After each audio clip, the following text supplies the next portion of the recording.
Hey guys, let's see. This is week 3, workout number 1. As you can see by my background here, I'm not in my normal spot in the gym or out there on the main floor. We have people working late tonight, and basically I have found a room that was unused by the day shift, and I'm kind of snuck in here, and yeah, it's kind of nice in here. I wish it was my office really, because it's really well insulated. It's nice and cold. The sound doesn't echo off the walls. Yeah, it's like being in a little cave here. Holy, you can see all these books. I mean, the books are going all the way around the corner here at 90 degrees, so they're absorbing a lot of the sound and not letting it echo and bounce around. So, yeah, this would be a nice room for me if I could just talk them into it. But space is at a premium here. Almost every square inch is used up by something or somebody. So, this is day 3, workout number 1. And honestly, till a few minutes ago, I was feeling like warmed up dirt. I guess maybe the thought of getting off work perked me up a bit, because I really haven't done anything special like taking any vitamins or caffeine pills or drank coffee or eaten anything in the past couple of hours to give me any burst of energy. But I'm feeling better. Maybe it's just because I'm getting off work and going to be doing my little run thing here and making this video. I do like making these videos. So this is a step up in the workout. I believe today is going to be 28 minutes long as far as the running part. 2 times I will be running for 90 seconds, walking for 90 seconds, and then 2 times I'll be attempting to run for 3 minutes straight and then walking for 3 minutes straight. And there, of course, there'll be the initial 5-minute warm-up and the 5-minute cool down afterwards. I'm really kind of anxious and excited to find out whether I can actually run for 3 minutes nonstop. It'd be really cool if I could, but if I don't, I will simply keep repeating the workouts for week 3 until I accomplish 3 workouts, each one of them doing the complete workout without having to stop. So that's it for now. Let me get back with you as soon as I finish this workout. Yeah. Maybe you can send in some request to my boss and say, hey, Randy needs his room. Alrighty then, I'm back. And my knife, I don't know why I picked that stupid thing up. I guess because I'm so tired and loopy now, but you ain't gonna believe this, but I actually completed the whole run. Let me adjust the camera a bit here and make it a little more level. I hope. Don't want to push my luck too far. It'll probably fall off and bust the way things have been going these past 7 days. Man, I really was surprised. I was feeling like warmed over death. Started feeling better right around 4:30. I guess, like I said, because knew I was getting off work and could quit thinking about all the issues at work for at least a little while. My energy levels kind of went up. For the first time, I put a playlist on my phone and was listening to a little bit of Nickelback, a little bit of Motley Crue, got a little bit of rock and roll going. Ran the first 90-second leg. Had no real issue with that. This time I modified my counting system to fool myself again if I could. This time, instead of counting 1001, 1002, 1001, then counting 1001, 1002, 1001, 1001, 1002, 1001, doing it 3 times before moving on to the next number. I did it 4 times. So by the time I hit 15 on my counting system, I was done with that first 90-second leg. I was really, really afraid of what was going to happen on the 3-minute leg that was coming up, but I just kept trudging along. Hit the 15 count, then I hit the 20 count, then I hit the 25 count, and it was over. It was like, wow, ding, you get to walk for 3 minutes now. I'm like, yeah, let's walk for 3 minutes. I never hyperventilated, which I was really, really surprised. The controlled deep breaths must be doing pretty good for during the jogging phase. My feet were landing just right, landing on the balls of my feet. My breath was under control the whole time. I had somewhere around 10 heavy deep breaths after the first 3-minute leg.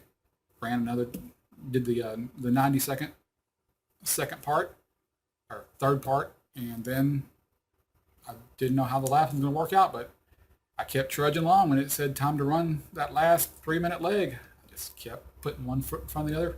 My hip flexors were on the sides of my hips were burning. They weren't. I mean, it wasn't something that I couldn't ignore. It was the pain was minimal. I just kept going and kept going and kept going and putting one foot in front of the other. And like they say, your mind gives out before your body does. And that's the way it was. My mind was telling me, man, you really want to stop. You really want to give up. And I'm like, yeah, but do you really want to have those people on YouTube and at bariatricpal.com see you quit when you could have done it?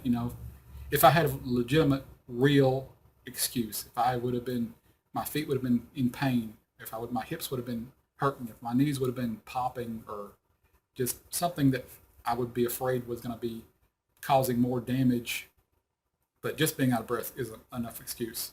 If I was super hyperventilating, which I never did, I never even really hyperventilated. If I was doing that where I knew that I couldn't catch my breath, that I was going too far, that I was getting heat exhaustion, then I would have stopped.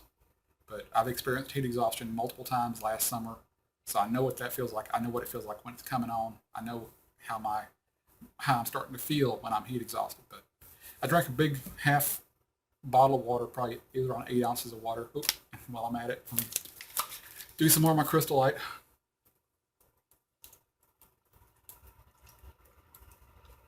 And once again, for you people that always ask about how much can you drink after weight loss surgery, after 2 years, I mean, even after a year, I could drink 4 to 6 ounces nonstop.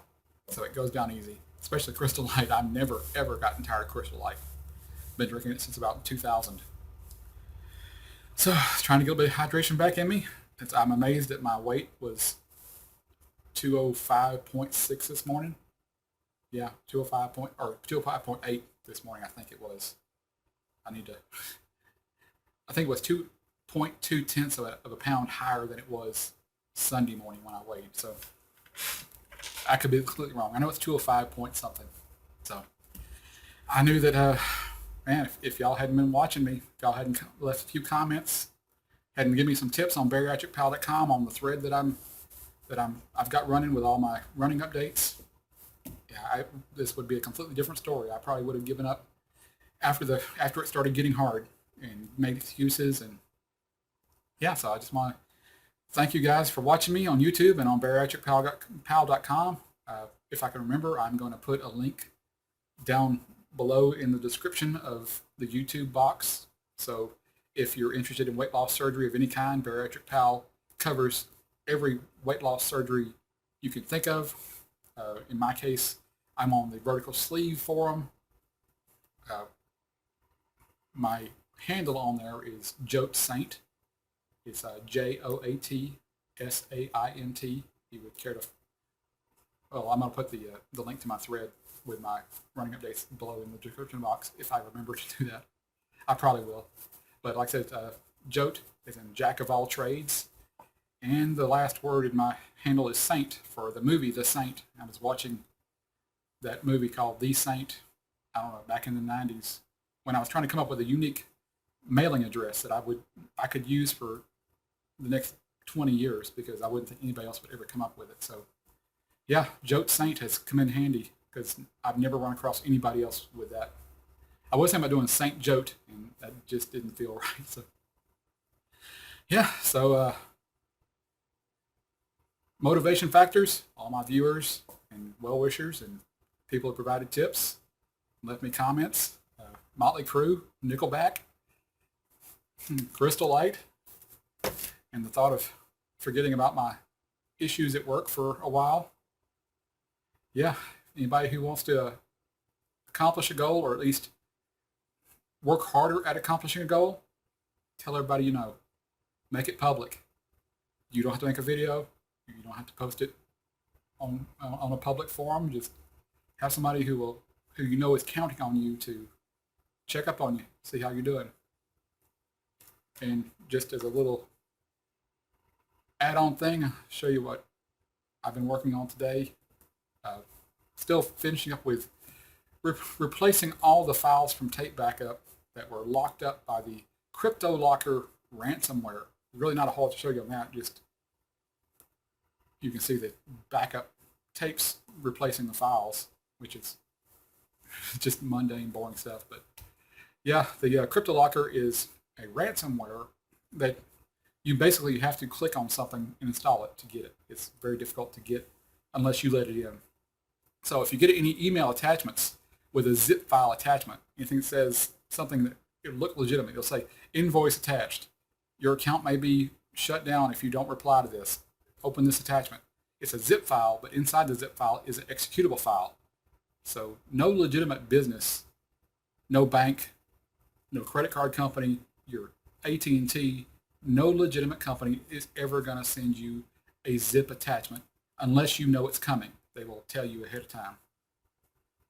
If you get a zip file, you can open it up, just don't double click on anything inside of it. But basically I delete every zip folder that comes in as attachments because I don't get zip folders at work or in my personal email unless I send them to myself. And yeah, somebody here at work got an attachment that what they thought was a PDF. It says a PDF attached, and I'm not being familiar with file extensions. They just double clicked on the file. It was a zip file. And then they saw pdf.exe and they double clicked on that and installed the Cryptolocker ransomware. And what it does, it goes into your operating system on your C drive. It will lock up every document, every Excel spreadsheet, every PDF, anything that is not an operating system file. I don't know if it can affect pictures. I don't know if it can affect video files, but it might be able to. But it encrypts them with a 128-bit encryption that the experts say cannot be broken. And if you want your files back, they say you can have your files back if you send them X number of Bitcoins. They'll even provide the help files in your folders. Every folder that's encrypted will have 2 or 3 files. One will be a shortcut to it'll be a shortcut to the URL. It'll actually it's like an Internet Explorer shortcut. They will have a text file, and then they will have another PNG file, a picture file, so that there'll be 3 ways that you can actually see that they help you pay the ransom. And the ransom is something like $800. It changes depending on the value of Bitcoin. And if you go to the URL, you pay them through the cryptocurrency Bitcoin, they will send you the key to unlock your files if you trust them to send you the key. Some people say that people have gotten the key. Some people have said that they did never receive the key.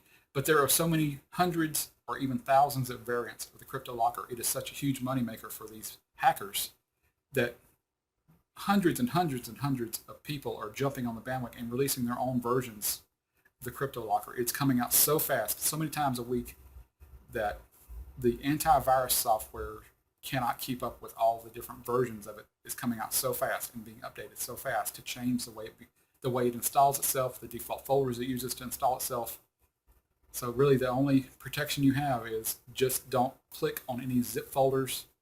If you go to a website, don't click on the ads. If you see a site that says, oh, you want to view this video, click here to update your Adobe Flash, don't click on that, because there are there are people out there who are distributing the Cryptolocker virus by buying advertising space on legitimate websites. I don't want to name any names because I don't know for certain which ones, but